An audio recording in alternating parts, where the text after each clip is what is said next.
GAFA TV, tu canal online, presenta pensamiento crítico, pluralidad de voces, miradas, oídos y verdades desde la cotidianidad, la academia, la política, la economía, la sociedad y la cultura para construir conceptos y propuestas transversales e incluyentes. Sean bienvenidos a Pensamiento Crítico.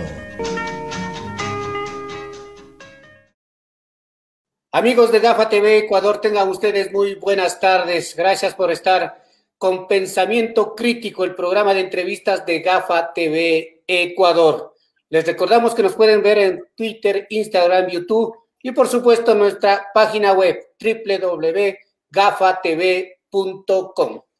Esta tarde en Pensamiento Crítico nos acompaña la señora María Fernanda Orellana. Ella es consultora política y trata el tema de género. Para tratar el tema, le damos paso como todos los días a nuestro compañero Fernando García. Fernando, bienvenido, muy buenas tardes.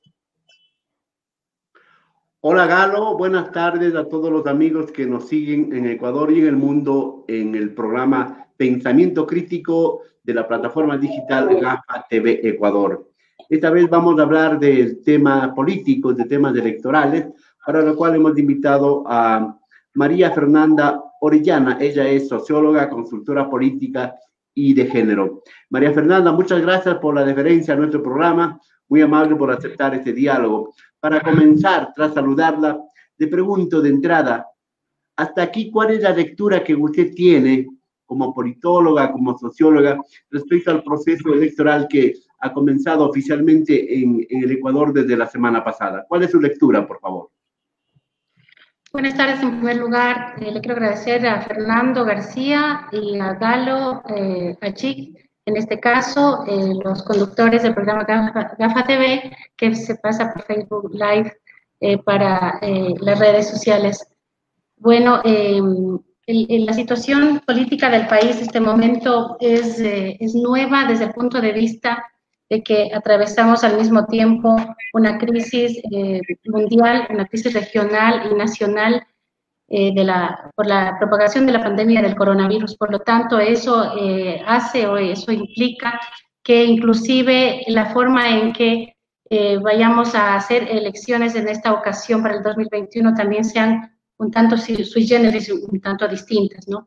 La situación económica especialmente, que ya viene dándose desde el año pasado, 2019, hasta este año 2020, en donde fue un poco más fuerte, inclusive con la serie de desempleos y despidos del sector público, no solamente del sector público, también del sector privado, hace que los proyectos y los programas de campaña de los diferentes binomios y de los partidos y movimientos como tal, tengan que ajustarse a estas necesidades que la gente quiere escuchar y sobre todo que la gente quiere que de manera efectiva se dé para un próximo gobierno. Además que, bueno, el CNE ha hecho algunas modificaciones respecto al Código de la Democracia, por ejemplo, también, y veo con un poco de optimismo el hecho de que ya empiezan a ver sobre todo a nivel de asambleas, sí, asambleístas, más mujeres que están como candidatas, encabezando listas como candidatas para estas posiciones. No así sucede con el caso de los binomios, ¿no? Presidenciales.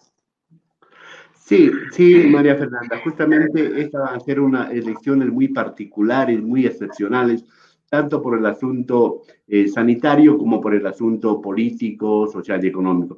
Justamente esa situación sanitaria, económica, política, social y ética, que es el asunto de la corrupción, ha dado lugar a que la gente tenga poca expectativa, que la gente tenga poco interés en estas elecciones. ¿Cree que de a poco esto vaya cambiando y vaya la gente, por decirlo de alguna manera, enchufándose con las elecciones? Bueno, yo creo que todavía hay un cierto escepticismo por toda la situación que hemos tenido en los últimos años, ¿no? Desde el gobierno anterior del presidente Rafael Correa a este nuevo gobierno del presidente Lenín Moreno, se han suscitado una serie de cosas que se han venido a más, se puede decir, y abajo desde el punto de vista económico, político y del riesgo país, o sea, a nivel de la región, de Latinoamérica y del mundo, nosotros tenemos un riesgo país bastante alto, justamente por esta manera, que no sé si llamarla tal vez desde lo sociológico, tal vez cultural también, y por otro, por esa falta de conciencia, diría yo, de todos aquellos que dicen que quieren servir luego cuando gobiernen, y a la final son candidatos que solo están buscando sus propios beneficios, y sobre todo porque según como está establecido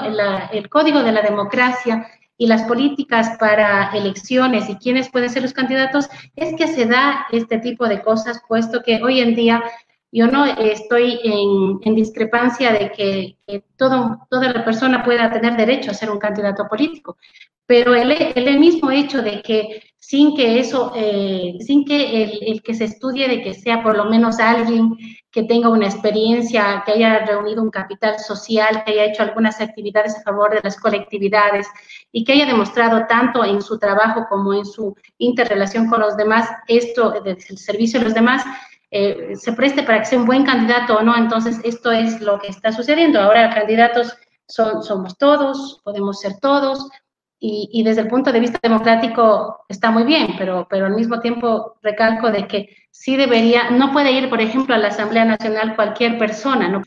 Hay esa incertidumbre, esa indiferencia de la población, tomando en cuenta un sinnúmero de situaciones que han pasado en los últimos años. Hay un desprestigio de la política, un desprestigio de los políticos, una falta de credibilidad. María Fernanda, usted como socióloga sabe que el gobierno de Lenín Moreno tiene una popularidad o una aceptación menor al 10%, y tenemos una asamblea que no llega sino al 2 o 3% de aceptación. Frente a esos números, frente a semejantes números, diría yo, negativos, entonces la población tiene incertidumbre. Y es más, dentro de los candidatos aparecemos con figuras conocidas ya, que parecen una especie, para mí, yo diría, una especie de cromos repetidos, si hablamos de alguna manera, y hay otros que hipotéticamente son nuevos, pero de nuevo no tienen nada porque tienen el mismo discurso, están rehaciendo o recreando discursos de caudillos, discursos de dueños de partido o discursos pasados. ¿Cómo ve usted de otra cosa la falta de recambio en la política ecuatoriana, la aparición de nuevos cuadros, y tomando en cuenta lo que usted decía, María Fernanda, que la gente debe estar capacitada, preparada, intelectual, con experiencia, y sobre todo tener una transparencia absoluta para poder presentarse ante el país? ¿Qué piensa usted al respecto?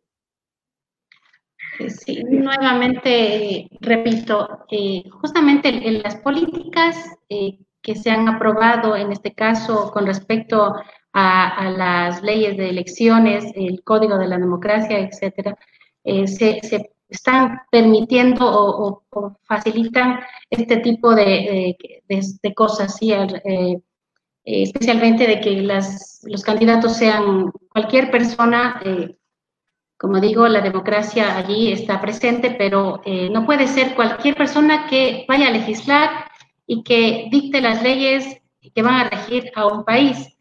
Desde el gobierno anterior, por ejemplo, y hay muchos líderes de barrios que, si bien es cierto, no son profesionales, no tienen títulos profesionales, pero con muchos años de trabajo han demostrado ese liderazgo a favor de las colectividades, de las mujeres afrodescendientes, de algunos grupos de mujeres de ciertos barrios, y que ellas han actuado en política. Sin embargo, ellas mismas, he escuchado personalmente sus opiniones, ellas dicen haberse sentido defraudadas porque fueron utilizadas para las campañas políticas, y claro, porque no tienen esas coyunturas y no están al nivel de todo el grupo de gente poderosa que maneja el país. Por lo tanto, solamente hasta cuando fue la campaña y muy bien, gracias, hasta luego. Pero entonces necesitamos inclusive líderes como esos. O sea, no estoy diciendo que en la asamblea tenga que estar profesionales con un currículum, una larga lista de títulos profesionales, no necesariamente. También pueden ser personas sin muchos títulos, tal vez con un solo título. Lo importante es que esas personas, tanto en la práctica, en su trabajo, como en sus liderazgos, hayan demostrado que han servido a la sociedad. ¿sí? Entonces, por otro lado, es tan decepcionante, yo creo que la población está muy decepcionada de que en momentos en que se necesita dar importancia a tres aspectos importantes como son la economía, el trabajo, todo lo que es sanitario, la salud de los ecuatorianos, muchos gobernantes sigan haciendo de las suyas y sigan llenándose los bolsillos de manera muy inescrupulosa. Entonces, eso es que la gente no quiere saber de eso. María Fernanda, a esos tres puntos importantes yo le agregaría el asunto de la educación, ¿verdad? De la educación como pilar fundamental para un país. En todo caso, usted apunta bien cuando dice que tiene que ir, aparte de la preparación que debe tener, aunque mínima, debe ir con un cabal conocimiento de lo que quieren hacer y de lo que van a representar, ¿verdad? Porque yo particularmente como periodista no tengo nada en contra de la gente de televisión, de la gente de farándula, con ciertos futbolistas, con ciertas reinas de belleza, no tengo absolutamente nada. Si están preparados, si están capacitados, si tienen una visión del país, una visión de lo que quieren hacer, bienvenidos, pero no que sean puestos solamente por el margen de popularidad que les da ciertos programas de reality, de televisión, por ejemplo. Vamos avanzando, María Fernanda. En estas elecciones del próximo 7 de febrero de 2021, ¿qué está en juego? ¿Qué se juega el país, María Fernanda, en estas elecciones? ¿Qué le podemos decir al país? ¿Qué está en juego? ¿Qué intereses están de por medio? Yo creo que están de por medio algunas cosas pendientes que los últimos gobiernos no le han brindado a nuestro país, a los hombres y mujeres de nuestro país, como por ejemplo, por un lado, la garantía de que se respeten los derechos de las colectividades, el derecho a una verdadera democracia, como es poder participar y opinar desde todas las aristas, por ejemplo, los trabajadores, los gremios de profesionales como comunicadores sociales, por ejemplo, también las mujeres, los estudiantes universitarios, los docentes universitarios, es decir, es necesario escuchar más todas las necesidades que todas estas colectividades seguimos teniendo todo el tiempo, ¿no? Para que algunas de las propuestas y algunas de las acciones pendientes de cada gremio se lleguen a ser efectivos y que el gobierno cumpla esto a través ya sea de la asamblea y en conjunto con el ejecutivo, ¿no? También.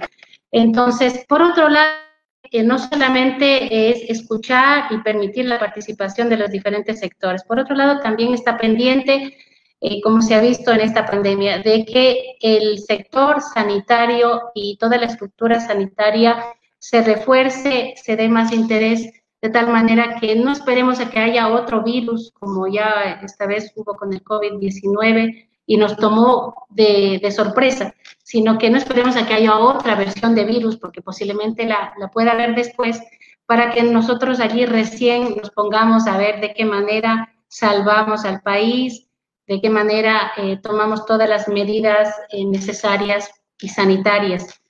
En lo sanitario, por ejemplo, también está pendiente, creo yo, en temas de igualdad de género, por ejemplo, de que el Ministerio de Finanzas tuvo algún momento un presupuesto aprobado para que en todas las instituciones del Estado se garantice el uso de ese presupuesto e igualdad de género para que las empresas puedan captar a personal en igual medida, se puede decir, en forma paritaria, a hombres y mujeres en los diferentes puestos o funciones en las diferentes áreas de los espacios públicos, ¿sí? También. Estamos conversando esta tarde en GAFA TV Ecuador, en el programa Pensamiento Crítico, con María Fernanda Orellana, socióloga, consultora política y de género. Justamente nuestro titular de esta entrevista es el Ecuador entre la incertidumbre y la esperanza. La incertidumbre está muy visible, ¿verdad? La incertidumbre estamos viviéndolo diariamente, pero ¿hay algún viso, hay alguna posibilidad para la esperanza, para el Ecuador, para los ecuatorianos en estas elecciones que estamos ya viviéndole previamente? Bueno, yo creo que la esperanza todavía hay en cierto número de personas del Ecuador, ¿no? Hay la mayoría, un 70% que todavía está indeciso y que no quiere saber de elecciones, 60-70%. El 30 hasta un 40% puede ser que esté aumentando en estos días o última semana, de que ya la gente se interesa más en elecciones, pero en realidad todavía hay un mal sabor de cómo se han llevado las cosas y las políticas en estos últimos años, de todo lo que dejó el gobierno anterior pendiente y todo lo que este gobierno no ha hecho y que ha pecado por omisión, se puede decir, en el sentido, por ejemplo, de la empleabilidad. No se trata por tener una deuda y unas políticas o un trato, una relación con el Fondo Monetario Internacional, por ejemplo, se tenga que despedir así de un rato para otro a tantos empleados públicos. Yo creo que esto debió haber sido de una manera un poco más gradual y haciendo ciertas negociaciones para ver de qué manera se puede, en tal caso, emplear a la misma gente por horas.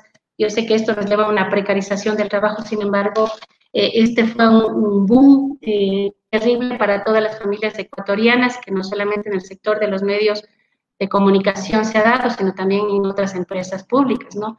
Ahora, es necesario que la esperanza radica en que haya una especie de gobernanza. Los programas políticos de los siguientes gobernantes, de los partidos políticos de ahorita deberían pensar en que debe haber una especie de gobernanza, ya no de gobernabilidad.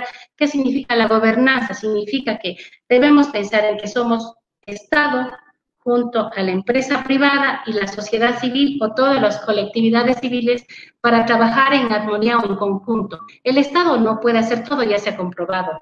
En estados tan gigantes, tan fenomenales como hubo hace algunos años, no puede abastecerse de todo. Tampoco lo puede hacer solo la propiedad de la empresa privada, y la sociedad civil también está lista y nos ha demostrado en pandemia, la sociedad civil por un lado, de que puede producir. La sociedad civil a través de, por ejemplo, los agricultores, los grupos de mujeres panaderas, de que crían pollos, que venden carne, etcétera, todas las mujeres que están cosiendo, inclusive todos estos que cosen la ropa para la bioseguridad. Entonces han demostrado que son sectores de la población civil que puede trabajar en conjunto para reactivar la economía. Lo que necesitan esos sectores de la población civil es unos bajos intereses y unos créditos a largo plazo de parte de las entidades financieras del Estado para que puedan ellas formar una capa sólida de la economía acá abajo. Ahora, las empresas grandes también tenemos la responsabilidad social de alguna manera extender un brazo, sí, que gire hacia esos sectores de la sociedad civil y trabajar en forma conjunta. María Fernanda, en todo caso, nosotros estamos viendo en este proceso electoral que todavía persisten los caudillos, los dueños de los partidos, los caciques, los oportunistas. ¿Por qué no cambian nuestros políticos? ¿Por qué no cambia nuestra política? Es como que aquí no pasa nada. Yo recuerdo desde cuando comencé a estudiar o a hacer periodismo, hay incluso algunos nombres que todavía persisten en las listas electorales. ¿Por qué no ha cambiado nuestra política? Ustedes, los sociólogos, los politólogos, los académicos, ¿qué han hecho para aquello? ¿En qué han contribuido para cambiar un poco la política? Bueno, yo no podría hablar de parte de todos mis colegas sociólogos a los cuales estimo mucho y admiro, pero puedo hablar de parte de mi propia experiencia como ingeniera que soy también en empresas y también como socióloga política. Y lo que puedo decir es que posiblemente hay una falta de conciencia de estos candidatos que a veces quieren anquilosarse en el poder, que no dan la oportunidad a nuevos rostros más jóvenes, a nuevas personas que puedan contribuir, muy inteligentes, muy capaces en nuestro país, porque los tienen, como en cualquier país de Latinoamérica, por esa falta de conciencia, digo yo, y de principios. Creo que ahí faltan unos principios en pensar que no podemos gobernar solos. Segundo, que el poder o el gobierno es una circunstancia, no es algo perenne ni algo que voy a heredar a nadie. Yo no puedo heredar mi gobierno a mi hija, porque posiblemente mi hija no quiera gobernar. No le puedo obligar a gobernar y solamente por perenizarme en el poder, como familia, por ejemplo, que mi hija y luego la hija de mi hija, etcétera, estén en el poder. No necesariamente. Si uno de mis hijos son aptos para gobernar y les gusta la política y quieren servir, bienvenido sea, pero si no, esto no debería ser así, porque eso ya se ha visto en esas monarquías y en esos absolutismos de China y de otros lados. Entonces, yo creo que el problema aquí es que los gobernantes que ya están cada vez en las elecciones, cada 4 años y cada vez en las elecciones seccionales, son personas, a mi parecer, y este momento deben estar escuchando muchos de ellos sin verdaderos principios. No tienen un sentido común ni piensan en sus propios hijos porque simplemente les interesa el poder, o sea, hasta cuando ya ellos tengan que pasar a otra vida, ¿no? Entonces, realmente también las políticas que se aprueban para el Código de la Democracia, las políticas en general, las políticas públicas, se hacen y se deshacen a favor del poder de turno. Entonces, un verdadero gobierno debería pensar en todos los sectores. El éxito está en pensar en todos los sectores. Es como cuando una empresa tiene un equipo de trabajo. Así sean 2 o 3 personas en mi equipo de trabajo, necesito yo justamente el talento de cada uno de esos integrantes del equipo de trabajo. María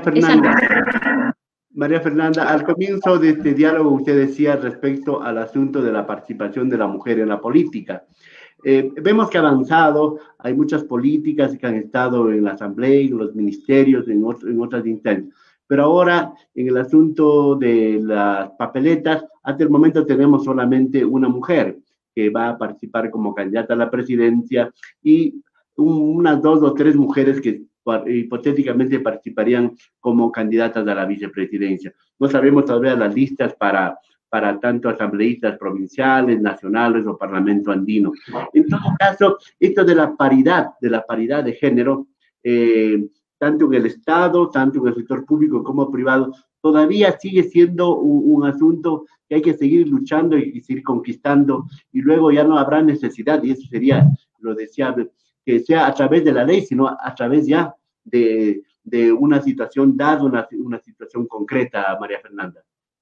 Sí, bueno, existen 2 maneras, desde los estudios sociales y políticos, existen 2 maneras para que se transforme a una sociedad.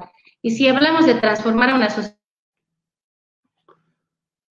en temas de igualdad de género, una manera es a través de la educación, lo que usted ya mencionó al principio, Fernando, si la educación desde las bases, ¿no? Desde la escuela, la educación media, la universidad, por supuesto, y la educación que deben tener otras personas que no han tenido la oportunidad de ir a la educación formal. Es decir, todos deberíamos formarnos en un tema de igualdad de género, no porque se pretenda que hombres y mujeres estén en esa pugna, ¿no? De quién es el que es mejor o quién es el que es peor, sino porque hay que entender que la verdadera igualdad de género lo que busca es una asociación, es un acompañamiento de hombres y mujeres para comprendernos y caminar juntos hacia adelante.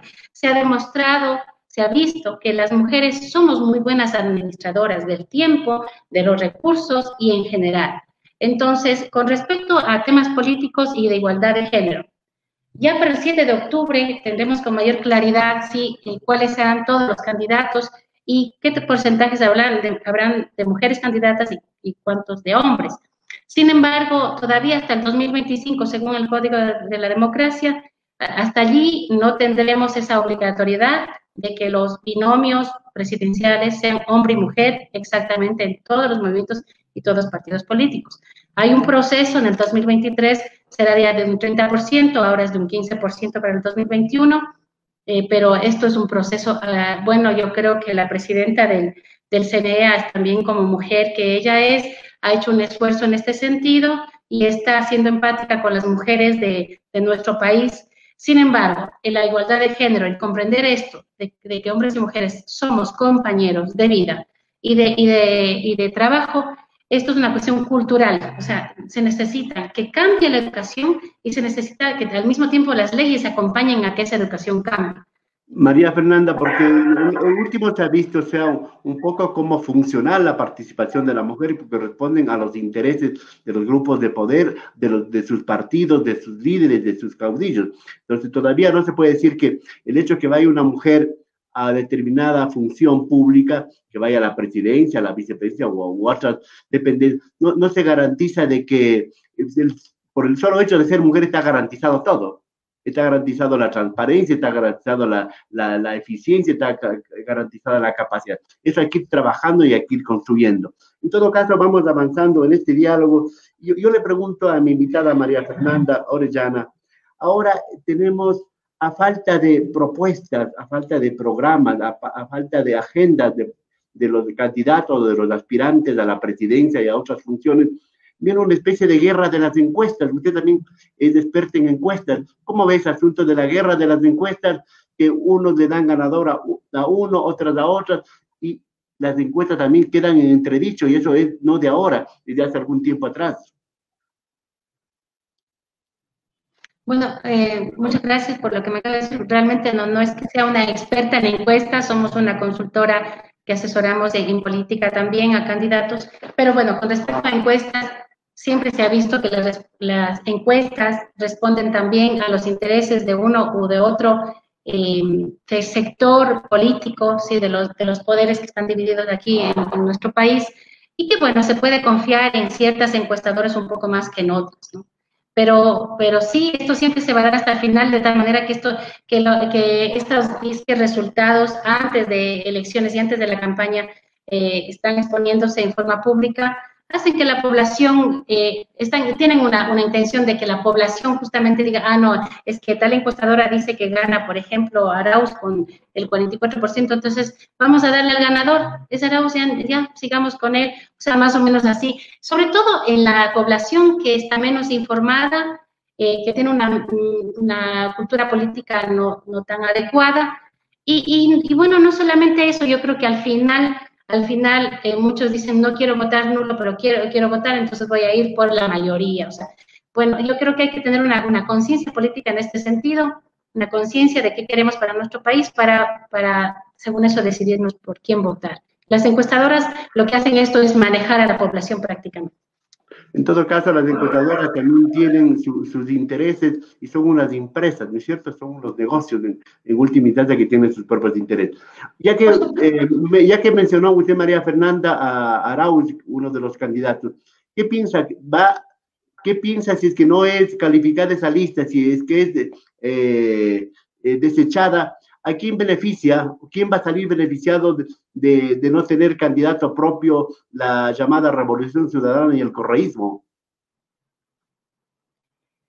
Bueno, tenemos que aceptar que el correísmo, como usted lo llama, todavía tiene muchas personas que están junto a esta tendencia, estas ideologías políticas, progresistas, se puede decir, porque en cierto modo, bueno, sí, en el tiempo del presidente Rafael Correa, sí se vio un progreso en algún sentido. Sin embargo, creo yo que el discurso del presidente Rafael Correa fue cambiando a mitad de su gobierno más o menos para convertirse en un discurso un poco incoherente después, al final, que ya no estaba a favor de los derechos, sino en contra.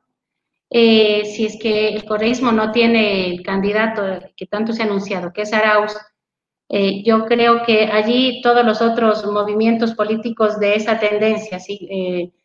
Tienen que pues hacer fuerza, y tendrán toda la gente del correísmo unirse para hacer un solo poder, como quien dice, y tratar de ganar las elecciones. Pero este rato a nivel nacional existen como unos 3 sectores fuertes que pueden ganar, que son, por un lado, la derecha, que se le llama así, aunque yo prefiero no llamarla ni derecha ni izquierda, porque es un nuevo momento de la política y hay que renombrar incluso eso, ¿no?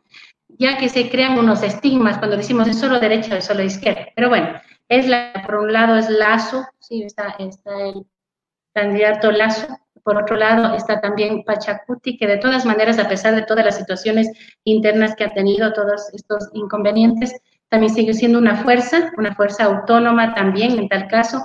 Y por otro lado también está el correísmo. Los otros movimientos políticos se irán uniendo de acuerdo a lo que pase en la segunda vuelta.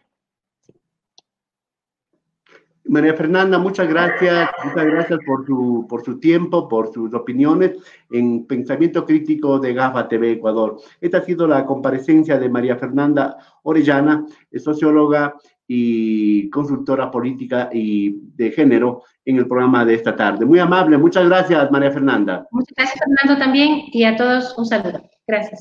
Muy amable. Señoras y señores, nos volvemos a ver el día de mañana con otro diálogo para seguir conversando y analizando lo más importante y lo que más nos preocupa en Ecuador y en el mundo. Hasta la próxima. Hasta luego.